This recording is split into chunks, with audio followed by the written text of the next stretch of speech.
Monsieur le maire a eu raison de dire qu'en 2016, lorsque j'étais ministre de l'Intérieur, j'étais venu ici parce qu'alors, il sévissait une situation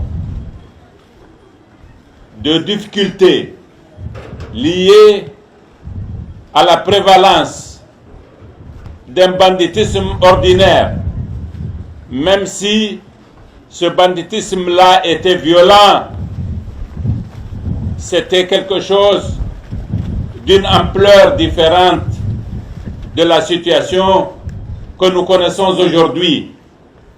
À l'époque, c'était plutôt des coupeurs de route, des voleurs, ce genre de choses qui sont courantes dans des espaces de frontières où on a beaucoup de fraude. Mais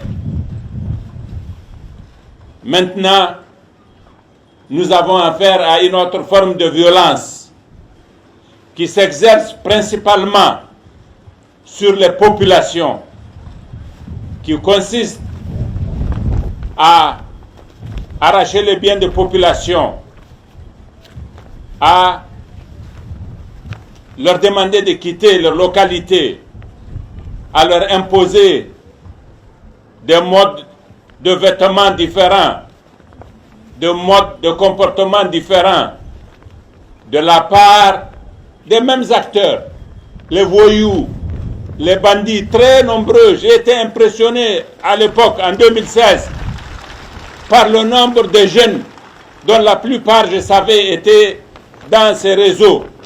Aujourd'hui, il y a beaucoup moins de jeunes que l'autre fois, des jeunes hommes. C'est très caractéristique. La plupart d'entre eux ont fui la zone où sont dans ce crime nouveau qui dit que lui, il est à caractère religieux. Les bandits que j'avais vus l'autre fois, qui sont les mêmes qui sévissent aujourd'hui, n'ont rien à voir avec l'islam. C'est le même banditisme qui a changé de nom tout simplement aujourd'hui, mais qui est devenu plus cruel dans sa façon de comporter et qui vise les mêmes objectifs, c'est-à-dire l'enrichissement de quelques individus qui se livrent à des trafics comme ils en avaient l'habitude. J'ai décidé de venir ici pour constater de visu la situation telle que vous la vivez. Nous avons, selon les estimations de Monsieur le maire, 6 000 personnes à peu près qui ont été déplacées, des villages qui ont été identifiés. Nous avons, et c'est un chiffre qui me fait énormément mal, le 2/3 des écoles qui ont fermé, les centres de regroupement qui avaient été conçus, qui étaient censés être conçus par le ministère de l'Éducation nationale, n'ont pas pu se réaliser ici. Je viens de le constater également. Et c'est pour nous attaquer à ce problème du déplacement des populations et à leur détresse que je suis venu ici discuter avec vous et créer les conditions du retour des populations dans leur village. Je ne suis pas venu vous dire de retourner pour que je vous abandonne. Non, jamais je ne le ferai. Je vais évaluer la situation de façon détaillée et nous ne ramènerons les populations dans leur village que si nous sommes sûrs que nous avons garanti leur sécurité quand elles seront retournées. Et c'est pourquoi je suis venu avec tous les chefs des forces de défense et de sécurité. J'ai tenu des réunions avant de venir ici et j'en tiendrai à mon retour pour que l'évaluation que nous faisons de la situation soit une évaluation très précise. Mais je puis vous dire que nous sommes totalement et entièrement engagés pour assurer la sécurité des populations dans leur village. Je veux m'assurer de cela maintenant. Et ce sera à cette condition, et c'est à cette condition que vous retournerez. Nous avons pris toutes les dispositions à cet égard. J'en ai reçu l'assurance par les chefs des forces de défense et de sécurité. Nous allons mettre en place un dispositif vigoureux, un dispositif conséquent qui va vous permettre de vivre avec quiétude dans vos villages.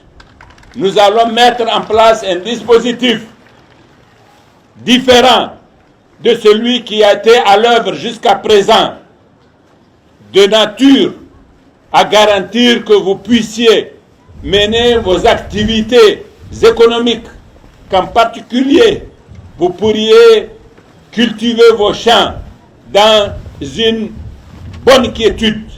L'hivernage est en train de s'installer et notre but, c'est de faire en sorte que vous retourniez dans vos villages et que nous vous assurions la sécurité de façon conséquente.